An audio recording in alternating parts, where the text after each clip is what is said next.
Le mardi 11 juin 2024, Françoise Hardy s'est éteinte à l'âge de 80 ans. Elle a succombé à son cancer du larynx. C'est Thomas Dutronc, son fils, qui a eu la lourde et douloureuse tâche d'annoncer le décès de sa mère. Artiste emblématique, celle qui s'est toujours portée favorable à l'euthanasie, a vécu de douloureux moments depuis les débuts de sa maladie. Fort heureusement, elle a pu toujours compter sur le soutien du père de son fils, Jacques Dutronc. Ensemble, ils ont formé l'un des couples les plus emblématiques de la chanson française. S'ils ont vécu à Paris, les deux Tourtereaux ont aussi possédé une maison en Corse. Françoise Hardy et sa maison en Corse. C'est en 1965 que Françoise Hardy a acheté un terrain à Monticello, au nord de l'île de Beauté.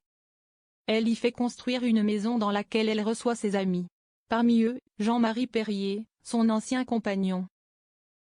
Si est quand même moi qui ai fait construire la maison à Monticello pour Françoise, qui gagnait à l'époque beaucoup d'argent.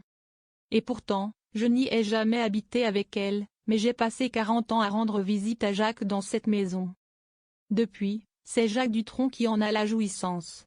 Si est une maison que Françoise a fait construire en 1966. Je suis arrivé ici et je me suis trouvé bien garé, indiquait-il pour TF1. À l'époque, il y avait très peu de tourisme, il n'y avait rien, il y avait le village à l'ancienne, complétait son fils, Thomas Dutronc. Désormais, si est Jacques Dutronc qui y vit. Les deux hommes revenaient alors sur leurs souvenirs.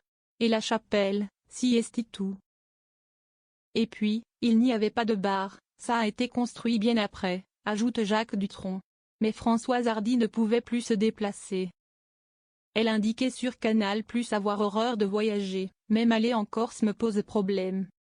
Je ne peux vivre qu'à Paris. Désormais, cette villa corse a perdu sa créatrice, elle qui est décédée. Mais une chose est sûre, elle veillera toujours sur ses proches.